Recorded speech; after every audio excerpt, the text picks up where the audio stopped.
हमारी योनि तक पहुंच रहा था। हमें वो ऐसे लग रहा था कि वो हाथ जो छू रहा था उसके योनि को, दिल रो रहा था कि उस हाथ को काट के फेंक दे। शर्म आनी चाहिए, सत्ता में बैठे लोगों को शर्म आनी चाहिए, खासकर जिस पार्टी की महिलाओं को शर्म आनी चाहिए। अरे वो इतनी गुलाम है कि इस पार्टी की, एक महिला होने के नाते उन्होंने एक शब्द नहीं बोला, चाहे वो पहलवानों को घसीटा गया हो, चाहे किसानों के ऊपर, जिंदा किसानों के ऊपर गाड़ियां चढ़ा दी गई हो। तकलीफ होती है, बहुत तकलीफ होती है, लेकिन ये ज्यादा दिन तक चलने वाला नहीं है। पाप का घड़ा इनका भरने वाला है। आप सबसे एक अपील करती हूँ, जाति में ना बटे, धर्म में ना बटे। सबसे बड़ा धर्म है इंसानियत, इंसान बन के जियो। इंसानियत सबसे बड़ा धर्म है। अत्याचार नाश हो, जितना अत्याचार होगा उतना ज्यादा दबाया जाएगा। देश सुरक्षित हाथों में है, सो जाइए आंख बंद करके। अरे मणिपुर में जो हुआ उसको देख के कोई बहन सोई है क्या? और जिसने कारगिल में अपना खून बहाया, दुश्मन से लड़ाई लड़ी, उसकी पत्नी को भी इन्होंने नंगा करके घुमाया। फिर कहते हैं कि मोदी है तो मुमकिन है। देश के सैनिकों के लिए एक ही बात कहूंगी, मुझे भारतीय सैनिकों के ऊपर गर्व है और मैं गर्व करती हूँ कि मैं एक भारतीय सैनिक की पत्नी हूँ और एक किसान की बेटी हूँ। लेकिन आज प्रधानमंत्री जी ने ये साबित कर दिया कि वो सबसे कायर प्रधानमंत्री जी।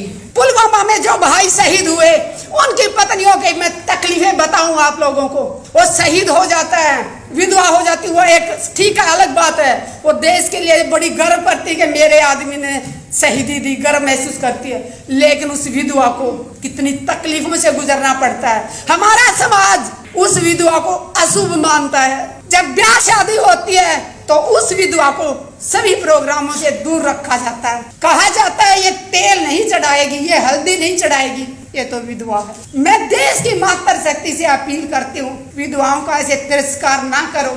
उन्होंने अपने सुहाग को देश के लिए दिया है। अरे वो अशुभ कैसे हो सकती है? उसने अपना सिंदूर कुर्बान कर दिया देश के लिए, और उसको कहा जाता है कि तू तेल नहीं चढ़ाएगी, तू किसी को टीका नहीं कर सकती, तू पूजा में नहीं बैठ सकती, कि तू अशुभ है। अशुभ तो ये लोग हैं जो दिखावा करते हैं, मुंह में लड्डू खिलाते हैं सैनिकों के और पीठ में छुरा घूंपते हैं। अगर ये सच्चे होते तो आज तक पुलवामा के ऊपर कमेटी क्यों नहीं बनाई? अगर बनाई है तो उसमें कौन कौन सदस्य हैं और वो जांच कहां तक पहुंची? पूछता है भारत प्रधानमंत्री जी से। और प्रधानमंत्री जी कब तक भागोगे देश के सवालों से? इनके सांसद जब भी कोई सवाल करता है, चाहे पीटी उषा मैम से मैंने सवाल किया था जंतर मंतर पे तो वो भाग गई थी, मीनाक्षी लेखी से बात की तो वो भाग गई थी। जिससे भी सवाल करते हैं वो भाग रहे हैं। आज देश का बच्चा बच्चा जाग चुका है, प्रधानमंत्री जी से सवाल पूछेगा और आज नहीं तो कल प्रधानमंत्री जी को देना होगा, जवाब देना होगा। दुख होता है जब सैनिकों के नाम पे वोट मांगने जाते हैं। पुलवामा इनकी कमजोरी के कारण हुआ। इंटेलिजेंस का कान और आंखें बंद करके सोया हुआ था।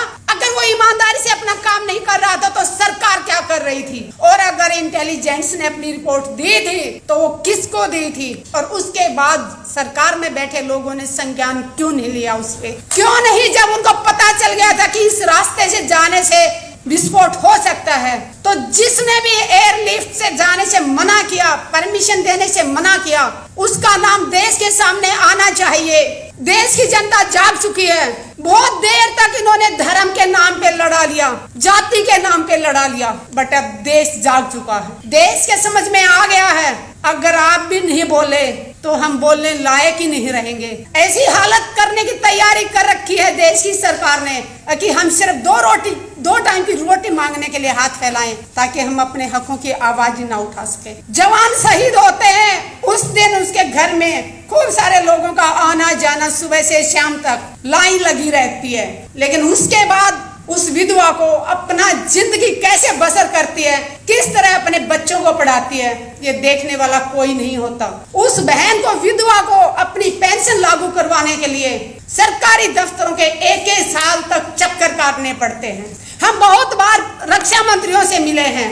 मनोहर पारिकर जी थे तब भी मीटिंग होती थी, सीतारमन जी थे उनसे भी मीटिंग हुई, हमारे ये राजनाथ जी हैं इनसे भी मीटिंग हुई। लेकिन हमेशा वादा किया जाता है कि हाँ हम सब ये किया जाएगा, लेकिन ना कोई विधवाओं की सुनने वाला है, ना कोई जवानों की सुनने वाला है। और जवान विधवा की बात मैं इसलिए कर रही हूँ, मैंने उन वीर नारियों को बहुत नजदीक से देखा है। मैंने उन वीर नारियों की बहुत तकलीफ देखी थी, तभी मैं जंतर मंतर पे माँ बाप की कसम खा के धरने पे बैठी थी जन सतवीर के साथ। आप में से शायद कुछ लोग जानते भी होंगे, मैं 1 मिनट लेके अपना बताना चाहूंगी।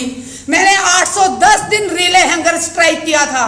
एक टाइम खाना खाती थी 24 घंटे में, सुबह से शाम तक सिर्फ प्लेन पानी पीती थी। और उसके बाद 11 दिन तक मैंने आमरण अनशन किया था। और वहां पे बैठी थी तो माँ बाप की कसम खा के बैठी थी, किसान की बेटी हूँ और एक सैनिक की पत्नी हूँ तो पीछे हटने वाली नहीं थी। आईसीयू में पहुंच गई थी। 4 दिन तक मैं RR हॉस्पिटल में रही और मुझे बलात्कार की धमकी दी गई। और जब मैं FIR दर्ज कराने जाती हूँ, उस थाने की महिला SHO कहती है कितने चक्कर काटोगी, छोड़ो, ऐसे तो धमकियां मिलती रहती हैं। मैंने कहा जितने भी चक्कर काटने पड़े, जिसने मुझे बलात्कार की धमकी दी मैं उसको जेल भेज के रहूंगी। आप यकीन मानेंगे 14 महीने बाद मेरी FIR दर्ज की। मैं दिल्ली की बात कर रही हूँ, और वो भी तब मैं महिला आयोग गई, साइबर क्राइम गई, दोनों तरफ से दबाव पड़ा। उसके बाद 14 महीने बाद वो FIR दर्ज की और उसके बाद आज 30,000 कोर्ट में केस चल रहा है। आज तक नहीं ढूंढ पाए कि वो इंसान कौन था जो एक आर्मी ऑफिसर की पत्नी को बलात्कार की धमकी दे रहा था। जय जवान जय किसान।